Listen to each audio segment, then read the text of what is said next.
Hola a todos. Quería aprovechar este video para conversar con ustedes eh, temas relacionados a las garantías jurisdiccionales. Bueno, yo les había comentado que era de mi interés hacer este tipo de videos y poder transmitir mis experiencias relacionado a este tipo de litigios, a este tipo de juicios. Eh, Y ahora pues me ha llamado bastante la atención, me sigue llamando la atención la forma en la que se siguen sustanciando las causas. Es por eso que fue incluso motivo de consulta popular, ha sido motivo de que el ciudadano de forma general se alarme de cómo los jueces dictan sus resoluciones. A ver, hay algo importante que sí quiero enfatizar, sí quiero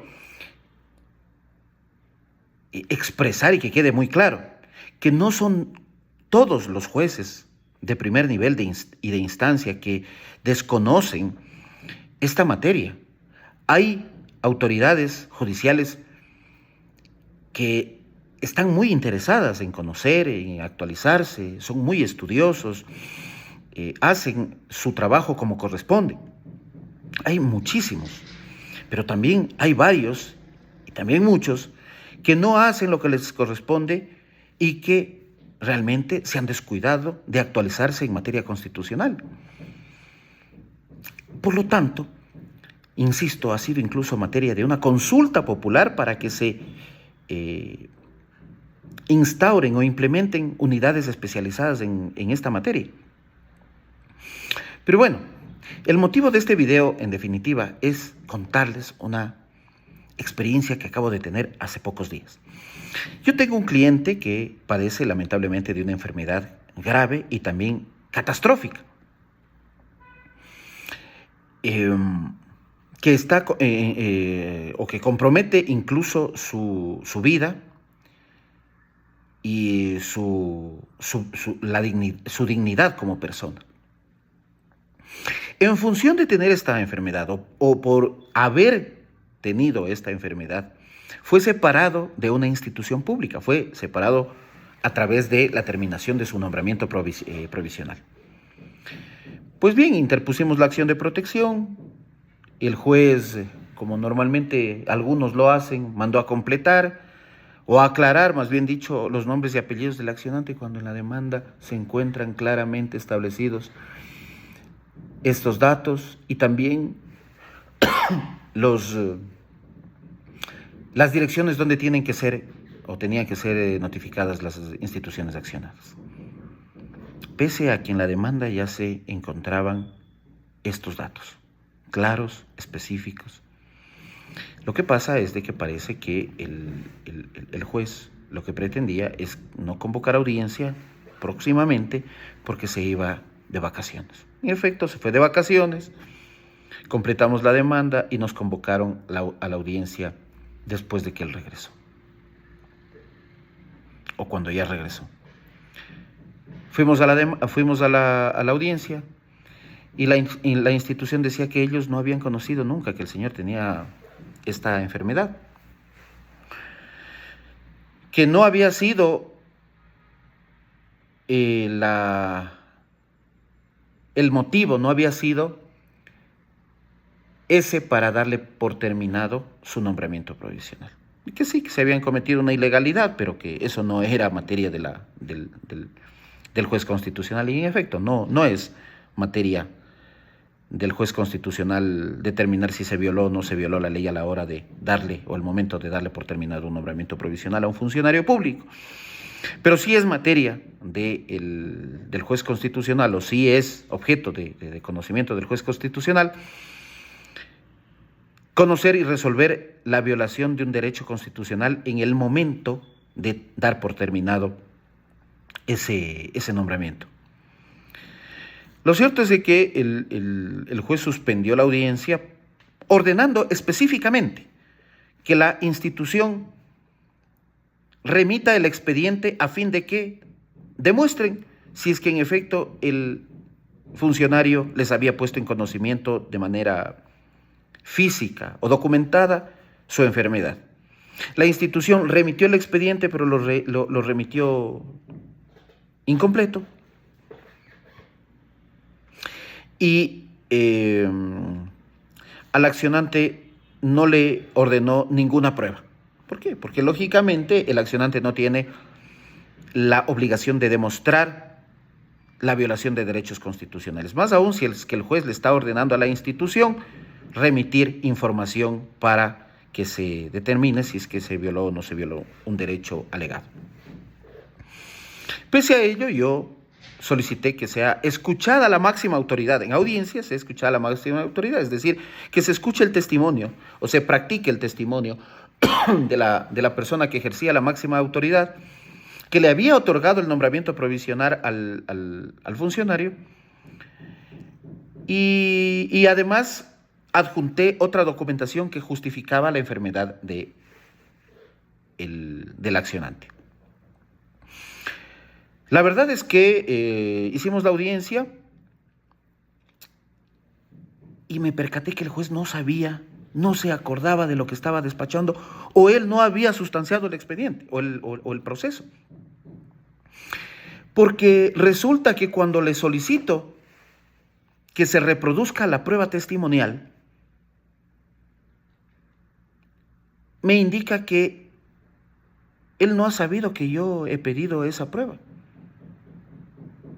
o ese testimonio, que se reproduzca ese testimonio. Me dice el juez, indíqueme en qué momento yo le he autorizado para que la señora comparezca a esta audiencia en calidad de testigo. Le digo, a través de providencia del 24 de julio del 2024, usted claramente me ordenó lo siguiente, y le leo la providencia mediante la cual me ordena o dispone o admite esa prueba, que se reproduzca esa prueba. Posteriormente a eso le digo, mire, y esa providencia usted la dicta en función del escrito o de un escrito que le presenté el 23 de julio del 2024, mediante el cual estoy pidiendo que se reproduzca el testimonio de esta persona. Se queda callado, se quedó absorto, no sabía qué decir, y por último le dice a la secretaria que certifique si es que existe esa providencia. Increíble. Lo que da cuenta a que el juez de familia, que dicho sea de paso es un juez de familia de aquí de Quito, de la unidad de la Mariscal Sucre, no sabía lo que estaba sustanciándose dentro de la causa. No conocía lo que él mismo había despachado. Y hay que ser enfáticos. Las providencias las despachan o las dictan los jueces, no los ayudantes judiciales, no los secretarios. Los secretarios y los jueces y los ayudantes solo hacen borradores. ¿Quién lleva la causa y quién es el responsable de dictar providencias, autos de sustanciación, autos interlocutorios y sentencias? Son los jueces, y ellos son los que firman. Ellos son los custodios del proceso. Eso dice la misma Corte Constitucional, que el juez es el custodio del proceso. Eso dice la jurisprudencia. El señor no sabía qué pasaba. Por último, ya se dio cuenta que en efecto sí existía esa providencia dentro del expediente. Y le escucha al testigo. El testigo dice, sí, nosotros sabíamos, yo como máxima autoridad sí conocía que el señor tenía una enfermedad de esta naturaleza y por lo tanto le dimos permiso, y él documentó todas sus peticiones de permiso. La máxima autoridad no era un funcionario cualquiera, no era el compañero de trabajo, no era un director, no era un coordinador, era la máxima autoridad de esa institución. Se acabó la audiencia, le pedí que mi cliente o el accionante tome la palabra para que también pueda ser escuchado. Le negó, violentando su derecho a ser escuchado, su derecho a la defensa, su derecho al acceso a la justicia, y etcétera, de derechos conexos. Y finalmente negó la demanda. negó la demanda y argumentando que dentro del proceso no existen documentos mediante los cuales se certifique que el señor padece de esta enfermedad. Y además, que esta enfermedad no ha sido puesta en conocimiento, que yo no he probado que la enfermedad ha sido puesta en conocimiento de la institución demandada.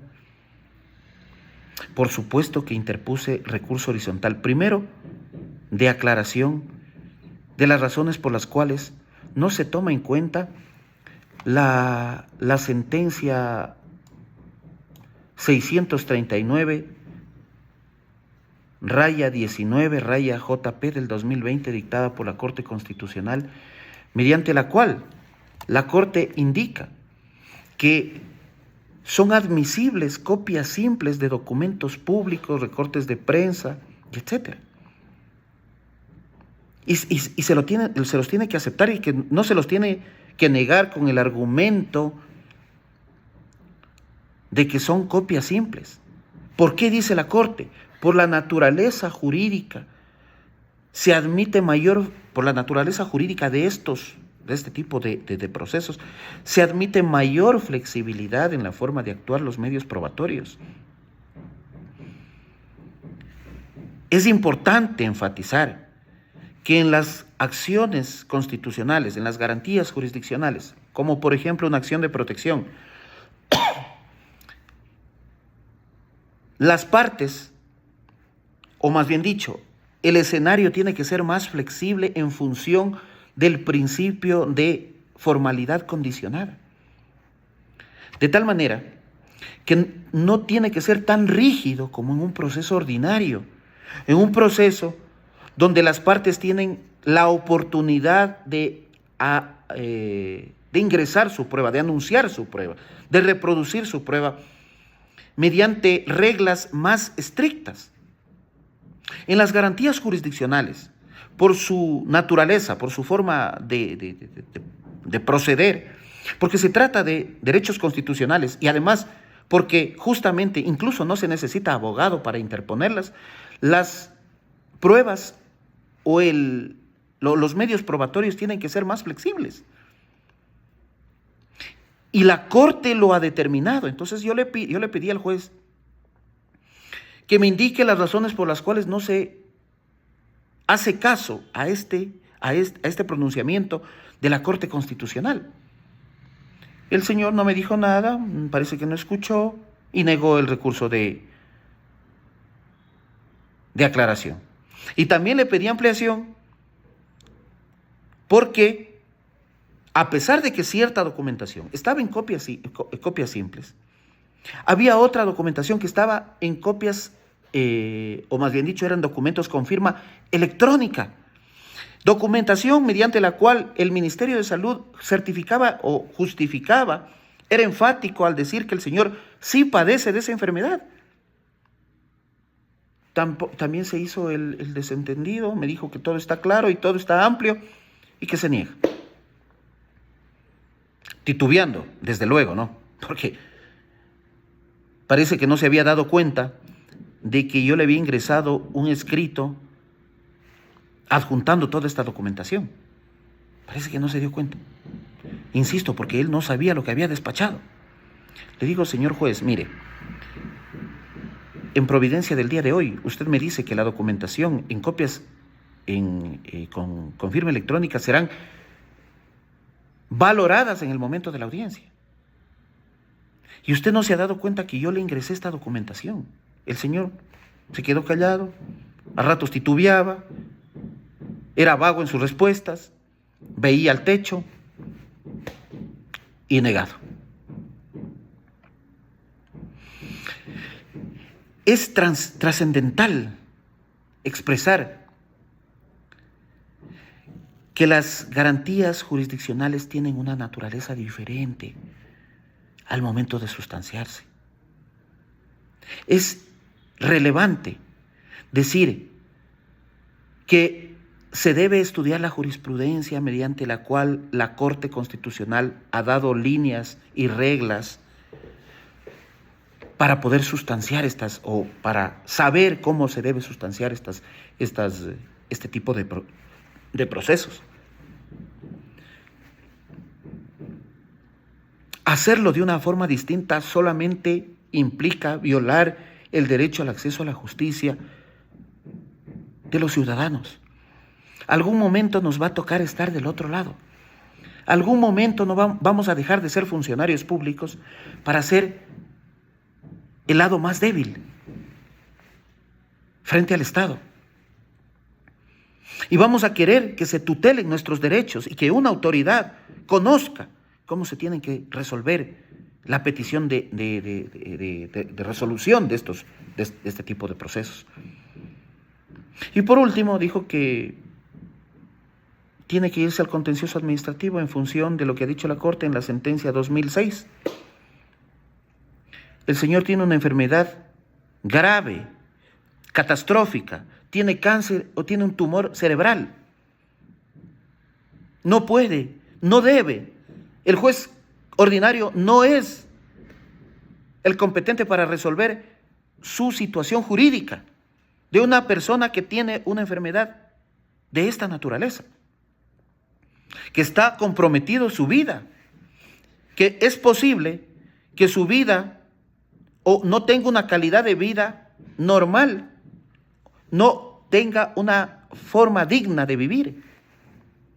Y sin embargo, decimos que el juez ordinario, que se vaya al contencioso administrativo, que se demore todo 4 o 5 años, hasta que le resuelvan su situación jurídica.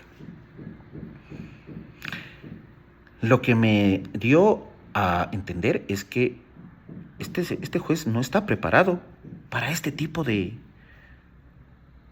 procesos, para este tipo de conversaciones, como se suele decir por ahí. Es insólito. Además, hay que tener en cuenta que a la hora de reproducirse la prueba testimonial, reproducirse entre comillas, el juez no permitió que le hagamos preguntas. Ni la parte, ni el Estado, ni el accionante pudieron hacer preguntas, porque dijo que en este tipo de procesos no tiene que llevarse a cabo un testimonio como tal. Y por lo tanto no podemos nosotros hacer preguntas, dejando en la indefensión al uno y al otro lado. Que dicho sea de paso, ni siquiera le escuchó. Cuando yo le pedí ampliación, le pedí además que por qué no se toma en cuenta el testimonio de la máxima autoridad, que dicho sea de paso, esta persona había dejado de ser la máxima autoridad en el momento ya de la audiencia, había dejado de ser la máxima autoridad de la institución, de tal manera que la señora ya no tenía esa calidad de funcionaria pública.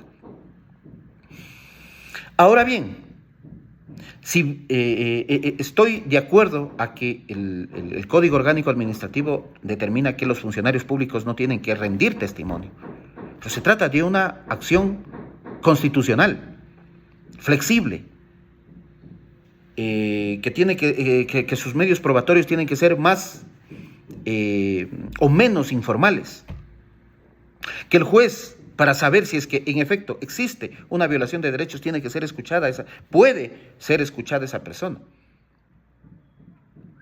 Y por otro lado, ni siquiera habló con respecto a este testimonio. Ahora me llegó la sentencia por escrito. Ni siquiera habla de eso, violando el derecho a la motivación. En tanto que existe incongruencia por cuanto yo estoy solicitando o yo estoy haciendo una alegación importante para mí, porque es importante que la persona que ejercía en ese momento la máxima autoridad determine si es que el señor había puesto en conocimiento de los funcionarios de esa institución el padecimiento que tiene de esa enfermedad. Y sin embargo, no dijo nada. Para mí era importante eso. Tenía que resolver, tenía que hacer un análisis pormenorizado de esa alegación. Es decir, que esa sentencia también viola el derecho a la motivación. Es decepcionante realmente, a la par que es también apasionante, ¿no? Apasionante porque incluso es un tema de conversación, es un tema de discusión con colegas, con ciudadanos, con clientes, pero también es una suerte de limitación al acceso a la justicia. No se puede permitir este tipo de olvidos, este tipo de que me importismo, que no saben si es que despacharon, no saben quiénes son los testigos, no saben, se olvidan de reproducir los testimonios de forma adecuada, no han leído la jurisprudencia vinculante. En definitiva, estamos en la indefensión. Pero es bueno hacer este tipo de retroalimentaciones, es bueno hacer este tipo de conversaciones, o monólogos, si es que se quiere de alguna forma, para que sepamos realmente, jueces, abogados, porque no solamente los jueces son los que omiten en sus conocimientos, o no saben, algunos no saben, sino también que existen abogados que no conocen y que tampoco les interesa conocer de forma clara, tampoco les interesa conocer esta materia. Y sin embargo la practican. Entonces, eso es lo que me ocurrió en una acción de protección que se pedía que se tutelen los derechos de una persona que estaba dentro de una categoría sospechosa, que tiene una condición diferente, y que el juez dejó de lado su obligación y que demostró su desconocimiento jurídico en esta materia. Seguimos.